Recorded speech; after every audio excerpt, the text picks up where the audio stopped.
Hello friends, welcome to my YouTube channel Manthan classes. तो आप सब कैसे हैं? आई होप आप सब बहुत अच्छे होंगे।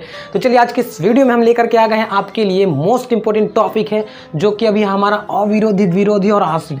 बच्चों, इस पे ना एग्जाम में प्रश्न काफ़ी पूछे जाते हैं। अगर आप प्रीवियस क्वेश्चन ले लेंगे तो इस पे हर एक न एक पे क्वेश्चन पूछा गया है कि बताइए कि विरोधी कैसे पता करेंगे, अविरोधी कैसे पता करेंगे और आश्रित कैसे पता करेंगे।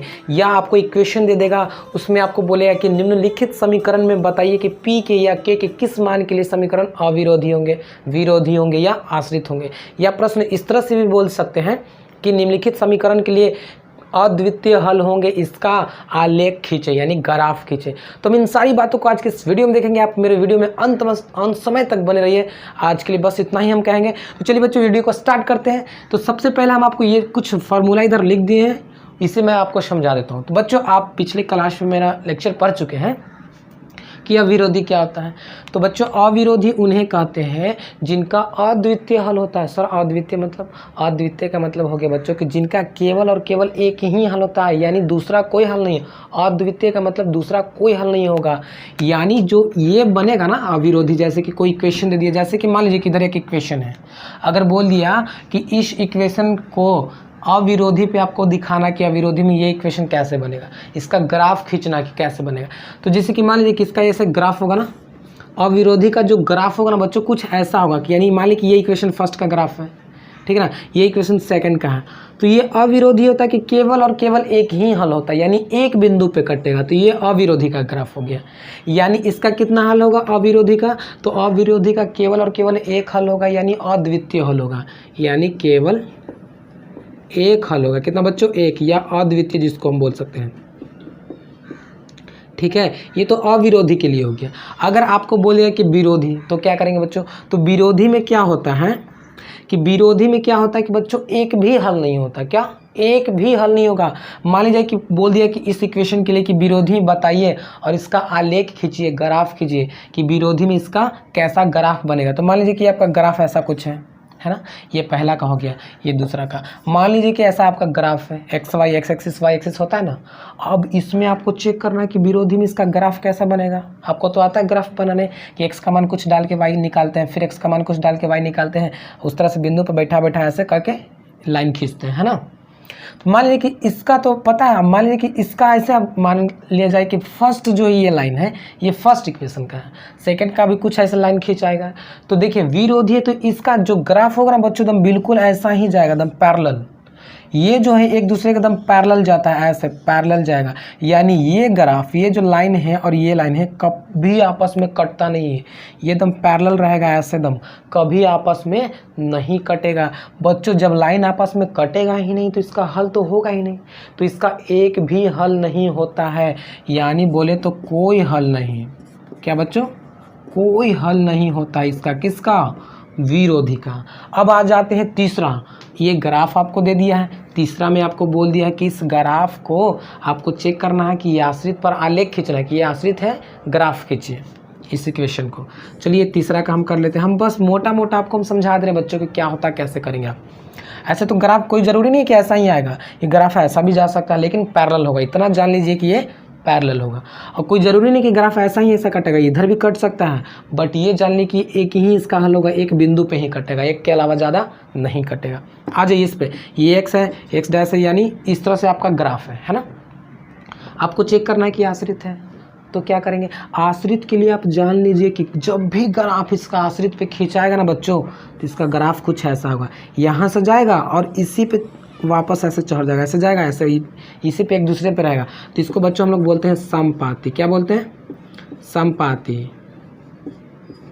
आई थिंक ऐसे ये क्या हो जाएगा बच्चों? आपका समपाती हो जाएगा। यानी ये जो ग्राफ खिंचाएगा ना, ये एक दूसरे पे ऐसे चढ़ा हुआ रहेगा, यानी समपाती हो जाएगा। यानी इसका यहाँ भी हल बनेगा, यहाँ भी, हर एक पॉइंट पे इसका कुछ ना कुछ वैल्यू निकलेगा एक्स वाई का, यानी हर एक पॉइंट पे इसका हल निकलेगा। यानी इसका कितना हल होगा? तो इसको अनंत हल होगा। कितना होगा बच्चों? अनंत हल होगा। कितना हल होगा? अनंत हल होगा। इसको हम लोग प्रतिच्छेदी बोलते हैं कि एक बिंदु पर प्रतिच्छेद कर रहा है, इसको समानांतर बोलते हैं। समझ में आया? तो इस तरह से आपका कुछ रहता है ऐसे। अब आइए हम क्या करते हैं कि इस प्रश्न को हम बारी बारी से चेक करते हैं कि कौन सा ये प्रश्न कैसा है। या इस प्रश्न को मान लीजिए कि ये प्रश्न आपके सामने है, अब ये प्रश्न पे क्या कर दिया कि आपको पूछ दिया सवाल कि बताइए कि ये जो आपका इक्वेशन दिया हुआ है इसमें आपको बताना है कि अद्वितीय हल होंगे, इसका आलेख खींचना है। क्या खींचना है? आलेख। तो चलिए इस प्रश्न को हम बनाते हैं कि कैसे बनेंगे। ये आप उतार लेंगे तो ज़्यादा अच्छा रहेगा आपके लिए, कि ऐसा ग्राफ कुछ बनेगा। अब आइए हम क्या करते हैं कि ये प्रश्न जो क्वेश्चन हमारा यहाँ पे दे दिया है, थोड़ा क्वेश्चन हम लिख देते हैं। ये इक्वेशन के लिए है ना, बताएं या खींचे, क्या खींचना? आलेख खींचना है। आलेख मतलब बच्चों ग्राफ खींचना है। आलेख खींचे कि इक्वेशन क्या, समीकरण क्या होंगे? अद्वितीय हल होंगे। क्या होंगे बच्चों? अद्वितीय हल होंगे। तो क्या करेंगे खींचने के लिए? सबसे पहले हम बच्चों एक्स वाई का मान निकालेंगे, है ना, एक्स वाई का मान निकालेंगे। तो आइए पहले एक हम सारणी बनाते हैं फ्रॉम, इसको इक्वेशन फर्स्ट मान लीजिए, इसको सेकंड मान लीजिए। तो लिखते हैं सॉल्व समीकरण एक से। समीकरण एक क्या है बच्चों? तो एक्स प्लस वाई बराबर 3 है ना। अब क्या करेंगे, यहाँ से हम एक बॉक्स बना लेंगे और यहाँ पे ऐसे बॉक्स बना लेंगे। एक्स यहाँ वाई हो गया। शायद मैं छोटा छोटा लिख रहा हूँ ताकि बोर्ड पूरा भरे ना। अब यहाँ पे क्या करना है बच्चों कि x का मान अपने आप से आपको रखना है, y का मान खुद ऐसा निकल जाए। तो सबसे पहले क्या करेंगे, ग्राफ आप जानते हो खींचने के लिए, तो ऐसे करते हैं कि x का मान कुछ अपने मन से मानिए। जैसे कि हम मान लिए 0, तो यहाँ पे 0 हो गया, तो y का मान कितना आ जाएगा बच्चों? 3 हो जाएगा। एक हल ये हो गया। फिर मानिए कि x का मान अगर आप 1 मानते हैं तो y का मान कितना हो जाएगा बच्चों? 2 हो जाएगा। कैसे? देखो पहले x का मान क्या मानना है? 0, तो पुट करेंगे, पुट x बराबर 0। तो यहाँ पे 0 डालेंगे ना बच्चों, y है बराबर 3, तो y बराबर कितना आ गया बच्चों? 3, जो कि यहाँ पे मैंने भर दिया। दूसरा में क्या डाल रहे हैं? x का मान 1, तो फिर लिखेंगे पुट x बराबर 1। क्या करेंगे बच्चों, इस इक्वेशन में x का मान 1 डाल देंगे और y लिख देंगे बराबर 3। तो बताइए y बराबर क्या हो जाएगा? 3 है, ये 1 उधर चल जाएगा तो माइनस में हो जाएगा, y बराबर आपका 2 हो जाएगा, यानी ऐसे 2। एक और लेना चाहते हैं वैल्यू तो ले लीजिए। जनरली 3 वैल्यू लीजिएगा ताकि आपको आसानी हो जाए ग्राफ खींचने में। चलिए एक और वैल्यू क्या लेंगे, x का मान अगर आप लेना चाहेंगे 2 तो 2 ले लीजिए। तो यहाँ फिर पुट करेंगे ऐसे बच्चों, फिर पुट करेंगे, पुट x बराबर 2। तो यहाँ डालेंगे ना x का मान 2 प्लस y बराबर 3। तो y बराबर कितना आ जाएगा बच्चों? 1, क्योंकि 2 उधर जाएगा तो 3 में से 2 घटेगा तो 1। ये तो इक्वेशन फर्स्ट के लिए हो जाएगा। सेम इसी तरह से इक्वेशन सेकंड के लिए भी आपको करना है। तो चलिए लिखेंगे फ्रॉम इक्वेशन सेकंड क्या बच्चों लिख लेंगे? 2x प्लस 5y बराबर 12। यहाँ भी एक सारणी बनाएंगे ऐसे बच्चों, और इसमें भी क्या करेंगे कि x y का ऐसे मान निकालेंगे, है ना। तो क्या करेंगे, x का मान अपने खुद से रखना है, यहाँ पे x का मान और y का मान निकल जाएगा। अगर मान लीजिए कि x का मान यहाँ पे हम रखते हैं क्या बच्चों? 1 रखते हैं। ऐसा मान रखिएगा ना कि डिसिमल पॉइंट में ना आए, माइनस में आएगा तो कोई दिक्कत नहीं, लेकिन पॉइंट में आता है तो थोड़ा ग्राफ खींचने में ऐसे आपको समस्या हो सकती है। बट हम आपको बता देंगे कि किसी में भी आए कोई दिक्कत नहीं होगा, बट लेकिन अभी शुरुआत है तो कोशिश करिए कि पॉइंट में ना आए। यहाँ पे कुछ ऐसा मान डालिए कि ये जो उधर जा कर के घटे तो 5 से कट जाए, या अगर यहाँ पे 1 डालेंगे तो 2 में 1 से गुना करेंगे तो बच्चों 2 आ जाएगा। तो देखिए पुट लिखेंगे x बराबर 1, तो यहाँ पे 2 × 1 प्लस 5y बराबर 12। ये जो 2 में 1 से गुना करेंगे तो बच्चों 2 हो जाएगा। इस 2 को बराबर के उस तरफ लेके जाएंगे तो 12 में से 2 घटेगा तो कितना आ जाएगा बच्चों? 10। तो 5y बराबर 10, यानी y बराबर 10 माइनस 5, y बराबर कितना आ जाएगा बच्चों? सॉरी कट जाएगा ना, 5 दूना 10, डायरेक्ट 2 लिख दीजिए ना। तो y बराबर कितना आ गया बच्चों? 2 आ गया। एक मिनट थोड़ा देख लेते हैं मैसेज आ रहा है क्या। ओके, तो y बराबर कितना आ गया बच्चों? यहाँ पे 2 आ गया। तो इसी प्रकार से कुछ मान डालिए, जो कि कुछ मान ऐसे आते जाएगा, है ना। और कुछ डालिए, यहाँ पे अगर आप डालते हैं 6 डालते हैं, कुछ और डालिए। जैसे कि यहाँ पे 0 डालेंगे तो क्या आ जाएगा? तो 2 में 0 से गुना करेंगे तो 0, तो 12 आ जाएगा, कटेगा नहीं। यहाँ पे अगर आप 3 डालेंगे तो 3 दूना 6, 12 में से 6 घटाएंगे तो 6, फिर भी नहीं कटेगा। यहाँ पे अगर आप 6 12 6 18 12 4 16 12 5 17, मान लीजिए कि यहाँ पे हम आप डालते हैं 5 दूना 10, 10 में से 12 घटाएंगे तो 2। यहाँ पे 6 डालते हैं बच्चों, 6 डाल देते हैं तो 6 डालिए। यहाँ पे अगर 6 डालेंगे 2 की जगह पे तो 6 दूना 12 हो जाएगा, 12 उधर घटेगा तो 12 से 12 घटेगा तो 0। y का मान क्या हो जाएगा बच्चों? 0। y का मान ऐसे 0 आ जाएगा। अब यहाँ पे क्या आप डालेंगे, यहाँ पे अगर हम डालते हैं -1, तो -2 हो जाएगा, 12 2 14 गलत हो जाएगा, गलत नहीं मतलब माइनस में आ जाएगा। तो चलिए यहाँ पे अगर हम जनरली डाल लें 6 दूना 12 7 7 दूना 14, चलिए रहने दीजिए, 2 मान ही डालते हैं। अगर आप मान लीजिए डालना चाहते हैं, चलो 3 डाल देते हैं। कितना हो जाएगा बच्चों? 3 बटा पुट करिए, 3 दूना 6, 6 12 में 6 कटेगा तो 6, यानी ऐसे 2 × 3 + 5y बराबर 12। तो 3 दूना 6 हो जाएगा ना, प्लस 5y बराबर 12। तो 5y बराबर 12 में से 6 घटाएंगे तो कितना आ जाएगा बच्चों? 6 आ जाएगा, यानी 6 नीचे चल जाएगा ना तो 6 बटा 5 आ जाएगा, ऐसे बट्टा में आ गया। अब इसको भागा देंगे तो बच्चों कुछ आएगा 1 पॉइंट समथिंग कुछ आएगा, है ना। तो चलिए इतना हमारा बन गया। मेन हमको इससे और इससे लेना देना है ना, बाकी सबको हम इरेज कर देते हैं। ये निकालने तो आपको आता ही है कि कैसे निकालेंगे, तो अभी हम सिर्फ वैल्यू को लेते हैं, बाकी सब हम इरेज करते हैं। आप उतारना चाहते हैं तो उतार लें।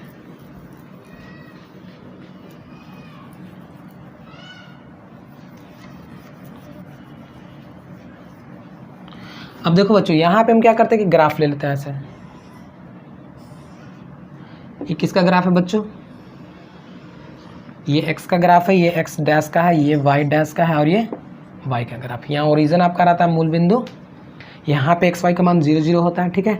अब देखिए x का मान आपको हाईएस्ट कितना है? 2 तक जाना है। अब इसमें x का मान हाईएस्ट 6 तक जाना है, तो चलिए 6 का अंतराल, 2 का अंतराल लेते हैं, 2 4 6 ऐसे आप ले लेंगे। अगर 20 तक रहेगा तो कुछ अंतराल ले लेंगे, इंटरवल, जैसे कि 5 10 15। 100 तक रहेगा तो 1 से 100 तक नहीं ना जाएंगे, वहाँ पे क्या ले लेंगे कि 10 का इंटरवल ले लेंगे, 20 का इंटरवल ले लेंगे, ऐसे ले लेंगे कुछ, है ना। तो इधर भी 2 का इंटरवल ले लेते हैं, 2 4 6। ये सब माइनस में रहेगा बच्चों, इधर भी सब माइनस में रहेगा, ये माइनस में रहेगा, ये प्लस में रहेगा, यानी 2 4 6 सब माइनस, यहाँ पे 2 4 6 ऐसा कुछ रहेगा, ठीक है। x का मान क्या आएगा बच्चों? 0। तो x का मान 0 यहाँ पे ऐसे पेंसिल रखे हुए रहिए, और y का मान 3 किस में है? प्लस में है। तो प्लस में तो ऊपर जाएंगे तो 3 आई थिंक यहाँ पे होगा, तो आपका ये पॉइंट यहाँ पे हो गया। यहाँ पे किसका पॉइंट हो? 0 और 3 का पॉइंट हो गया यहाँ पे। अब आइए x का मान कितना है? 1 है, तो 1 कहाँ है बच्चों? यहाँ पे होगा, आधा है ना, 0 और 2 के बीच में 1 होगा, तो 1 यहाँ आ गया। और 1 और y का मान क्या आ जाएगा बच्चों? 2। तो 2 कहाँ है बच्चों? देखेंगे 2 यहाँ पे है, यानी यहाँ पे 2 आ जाएगा, है ना। एक मिनट 1 के सामने ना जाना बच्चों, तो यहाँ पे आ जाएगा, है ना।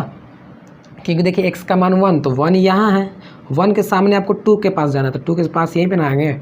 अब देखिए x का मान क्या है? 2 है, तो 2 कहाँ है फिर? आइए, x का मान आपको 2 यहाँ है, y का मान 1, तो 1 कहाँ बच्चों? आई थिंक यहाँ होगा, ऐसे।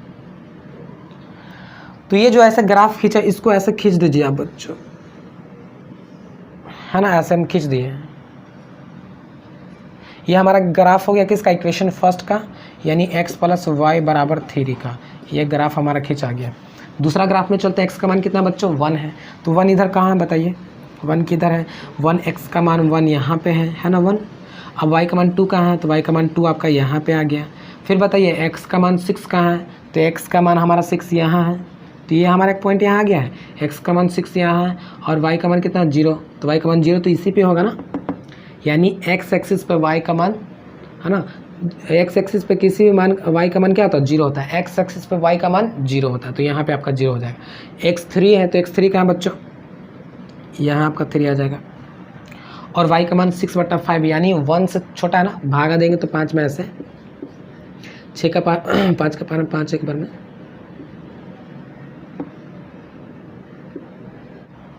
तो बच्चों फिर से हम थोड़ा सा देख लेते हैं, ताकि आपको कन्फ्यूज़न ना रहे कि कैसे कैसे हम कर रहे हैं।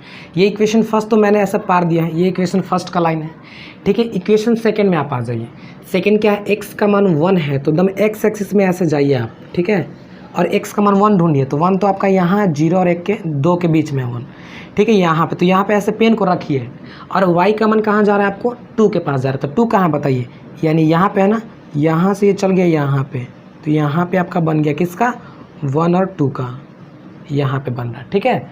अब आइए x का मान क्या है बच्चों? 6 है, तो 6 कहाँ है? यहाँ पे है। और y का मान 0 कहाँ है? तो y का मान 0 इसी पे, यहीं पे बनेगा, यानी दूसरा पॉइंट आपका यहाँ हो गया 6 और 0 का। तीसरा में आ जाए कि x का मान 3 है, तो 3 कहाँ है बच्चों? 2 और 4 के बीच में यहाँ पे 3 है, है ना, और y का मान क्या है 6.5 1.2 है। देखिए इसको भागा देंगे तो ऐसा आएगा 1.2, यानी 1 से थोड़ा सा ज़्यादा। तो देखिए 3 यहाँ पे आपका 3 यहाँ है ना x का मान, और बताइए 1.2 कहाँ है, तो देखिए यहाँ पे 1 है, यहाँ पे 1 है ना y का मान, और 1.2 यहाँ पे आई थिंक आएगा। तो इसके सामने आइए, किसके सामने, 3 के सामने,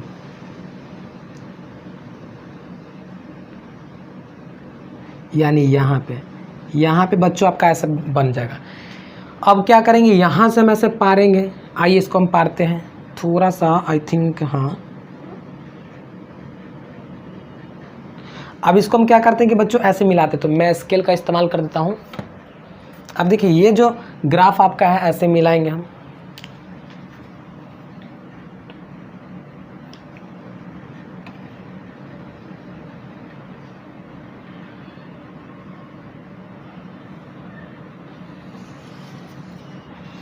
देखिए बच्चों ये आप जो ग्राफ ऐसा देख रहे हैं, आपका जो ऐसा ग्राफ कटा ऐसा कुछ देख रहे हैं ना।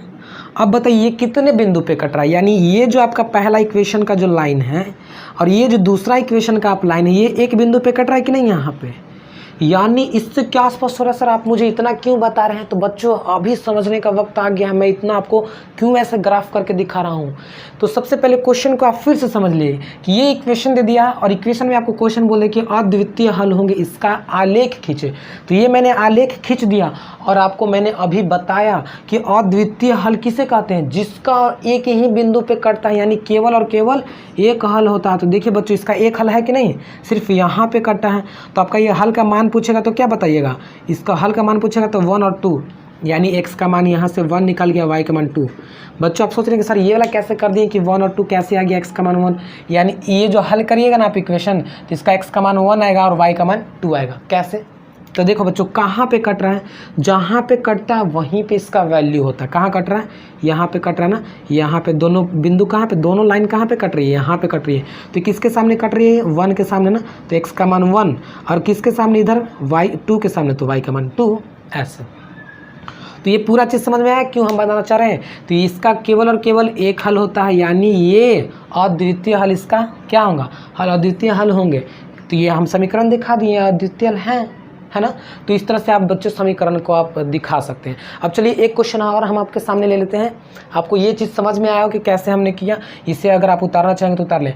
और हाँ यहाँ पे जो पॉइंट वाला आता है तो घबराना नहीं है, इसे आप हमेशा डिसिमल में कर दीजिए, है ना, 1.2 1.3 इस तरह से कर दीजिएगा।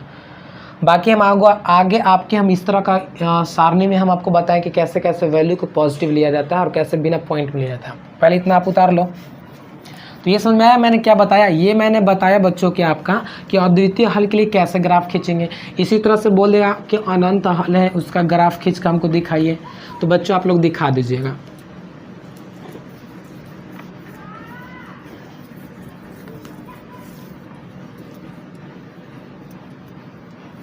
अब बच्चों देखिए यहाँ पे आपको एक क्वेश्चन दे दे रहा है, जैसे कि यहाँ पे मैं क्वेश्चन एक दे दे रहा हूँ, जैसे कि यहाँ पे 5x है प्लस 6y है बराबर 8 है, ठीक है। फिर यहाँ पे 10x है और फिर प्लस 12y है, फिर यहाँ पे 16 है। ये इक्वेशन आपको दे दिया और ये इक्वेशन आपको बोल दे रहा है कि बताइए कि ये इक्वेशन अनंत हल है, क्या है। और यहाँ पे 5 नहीं दिया, सॉरी, यहाँ पे दे दिया p। तो बोल रहा है बच्चों यहाँ पे कि p के किस मान के लिए, तो यहाँ पे ऐसे क्वेश्चन दे देगा कि p के किस मान के लिए समीकरण अनंत हल होंगे। बच्चों यहाँ पे देखिए मैं क्या कर रहा हूँ कि तरह तरह के क्वेश्चन एराइज कर दे रहा हूँ ताकि आपको एग्जाम में किसी भी तरह का प्रश्न मिले आप छोड़े नहीं, उसे बना दें। और मैं इस पे आपको वर्क भी दे दूंगा, होमवर्क भी दूंगा, NCERT या जो स्टूडेंट फ्रेंड्स जो बुक से केसी सिन्हा से कहेंगे हम उससे दे देंगे, ठीक। केसी सिन्हा का ही आता है स्टूडेंट फ्रेंड्स। तो देखिए p of x plus 6y बराबर 8 है, 10x प्लस 12y बराबर 16 है। तो बोल रहा है कि p के किस मान के लिए समीकरण अनंत हल होंगे, यानी ये आपका p का मान यहाँ पे निकालना है बच्चों। तो कैसे निकालेंगे, आप जानते हो कि अनंत हल कब होगा, जब आपका ये आश्रित होगा, या ये भी कह सकते हैं कि जब आश्रित होंगे तो अनंत हल होंगे। तो आश्रित का ग्राफ कैसा बनता है बच्चों? तो आश्रित का ग्राफ कुछ ऐसा बनता है, इस पे ऐसे जा करके इसी पे ऐसे वापस चढ़ जाता है, यानी इसको समपाती भी बोलते हैं बच्चों।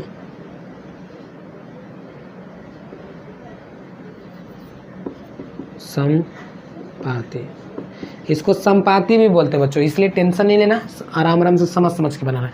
तो आपको यहाँ पे पी का मान निकालना है। तो आप जानते हैं कि अनंत हल के लिए ये फार्मूला हमको यूज करना होता है, ये वाला।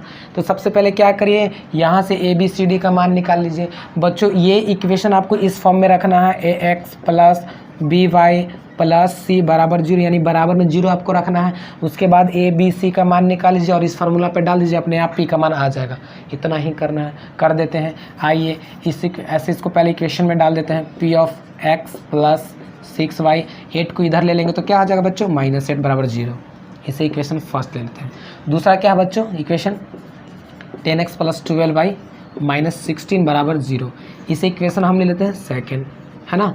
अब इसमें आप तो जानते हैं कि x के बगल में ये होता है, y के बगल में b होता है, और जो अकेला बचता है वो c होता है। फिर सेकेंड इक्वेशन में आते हैं, फिर x के बगल में d होता है, फिर y के बगल में e होता है, फिर f होता है। इतना जानते हैं ना। अब क्या दिखाना है आपको है कि अनंत हल होंगे, तो लिखेंगे ना अनंत हल के लिए। तो अनंत हल के लिए क्या, पहले फार्मूला लिख लेंगे बच्चों, a by B C by बच्चों a बाई डी ना, b by E equal c by F. अब बताइए a का मान कितना बच्चों, तो x के बगल में होता है, a का मान यहाँ p है तो p डाल दिए। d कितना है तो d नीचे वाला ऐसे होगा, आप निकाल लीजिएगा, वैल्यू नहीं आता है ऐसे करने तो। फिर कितना, b का मान 6 है और e का मान कितना बच्चों 12। फिर c का मान कितना -8 और f का मान कितना बच्चों -16। अब यहाँ पे क्या करेंगे, पहले काट लेंगे, ये कट जाएगा ना, 8 एकम 8, 8 दूना 16, 6 एकम 6, 6 दूना 12 और p बटा कितना बच्चों 10 बराबर 1/2 बराबर 1/2। अब देखिए ये जो आपका वैल्यू आया बच्चों, ये वैल्यू, इस वैल्यू को या तो इसके साथ कंपेयरिंग कर दीजिए या तो इसके साथ, दोनों तो एक ही वैल्यू है ना। अब इसके साथ करके कंपेयरिंग p का मान निकाल लीजिए। तो देखिए बच्चों कैसे होगा, p बटा आपका 10 आ गया ना, बराबर 1/2, दोनों में है, किसी को ले लीजिए 1/2। अब यहाँ से क्या कर लीजिए, 10 को उधर लेके चल जाएंगे तो p बराबर 10/2 हो जाएगा, 2 से कटेगा तो p का मान कितना हो जाएगा बच्चों 5। यानी बच्चों p का मान 5 के लिए जो समीकरण होगा इसका अनंत हल होगा। अगर जैसे ही यहाँ पे इसका 5 डाल देते हैं तो इसका जो हल होगा ना अनंत हल हो जाएगा बच्चों। कहने का मतलब कि इसका बहुत सारा वैल्यू निकलेगा, एक्स वाई का मान बहुत सारा निकल जाएगा, अनंत हल होगा इसका, ठीक है। जैसे कि इसका ग्राफ मान लीजिए, कैसे आप बोले कि इसका आलेख खींचो, तो कैसे खींचेंगे, मान लीजिए ये ऐसे आपका ग्राफ है, ठीक है। अब ग्राफ में इसका जो ग्राफ ऐसे खिंचाएगा ना, यहाँ ऐसे गया, ये पहला लाइन, तो दूसरा लाइन भी इसी पे चौहर के ऐसे जाएगा, यानी इसी को समपाती बोलते हैं। यहाँ भी इसका एक्स का मान आएगा, वाई का मान यहाँ भी वही आएगा, यहाँ भी वही, सब जगह पे ऐसे ही, मतलब वही नहीं, यहाँ पे एक्स का मान आएगा तो यहाँ भी इस तरह से, यानी बहुत सारा इसका एक्स वाई का मान निकलेगा, बहुत सारा एक्स वाई का मान निकलेगा, यानी इसी को समपाती बोलते हैं बच्चों। तो आपको इस तरह से प्रश्न भी पूछ सकता है। तो आई होप, मुझे लगता है कि आप बना दीजिएगा। अब आपको पूछेगा कि इसी समीकरण के लिए अविरोधी चेक करिए कि अविरोधी है कि नहीं है। फिर ये बताइए कि विरोधी, यानी किस मान के लिए जो समीकरण होगा p के किस मान के लिए अविरोधी होगा, p के किस मान के लिए विरोधी होगा। तो चलिए हम क्या करते हैं कि एक प्रश्न को, इसी प्रश्न को हम आपको देते हैं, इसी उतार लेंगे, आप उतार लिए। अब बच्चों देखिए, इसी समीकरण को हम आपको वर्क में देते हैं, होमवर्क में देते हैं। कैसे, तो p के किस मान के लिए समीकरण क्या होंगे, अद्वितीय हल होंगे।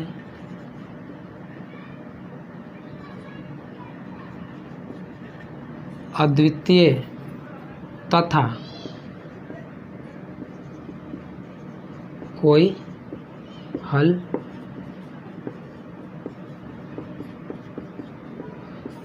अब आपको बताना है फ्रेंड्स, यही आपको हम क्या दे दे रहे हैं, होमवर्क दे दे रहे हैं। आप मुझे ज़रूर करके इसे दिखाइएगा बच्चों, प्लीज़ प्लीज़। अगर नहीं समझ में आता तो हम तो बताएंगे ही, लेकिन आप अपने तरफ से प्रयास कर लीजिएगा। कैसे है, तो p के किस मान के लिए समीकरण अद्वितीय हल होंगे तथा कोई हल नहीं होगा। मैं थोड़ा सा हिंट्स देता हूँ कि सर कैसे इसे बनाएंगे। जैसा कि देखिए, क्या आप पूछ रहे हैं अद्वितीय हल ना, तो बताइए अद्वितीय हल किसका होता है, अविरोधी का ना होता है, इसी का ना अद्वितीय हल होता है बच्चों। ये हम शुरू में लिखवा दिए हैं, ये ध्यान दीजिएगा, इसी का अद्वितीय हल होता है, ठीक है ना। तो सबसे पहले क्या करेंगे, ए बी सी डी का मान निकाल लेंगे, है ना। तो ए का मान क्या हो जाएगा, p हो जाएगा, बी का मान 6 और सी का मान -8 में आ जाएगा, ऐसे। अब वहाँ से क्या इस इक्वेशन को ऐसे उठाएंगे, चलो देखो a/d b/e नॉट इक्वल है ना, किसके लिए बच्चों, अविरोधी के लिए हम बता रहे हैं, किसके लिए, अविरोधी, अविरोधी को ही बोलते हैं अद्वितीय हल, इसलिए फॉर्मूला लगा रहे हैं, ठीक है। अब a का मान यहाँ पे डाल देंगे p, फिर यहाँ पे क्या d का मान डाल देंगे 10, फिर यहाँ पे b का मान कितना है, इतना है, और फिर इतना डाल देंगे।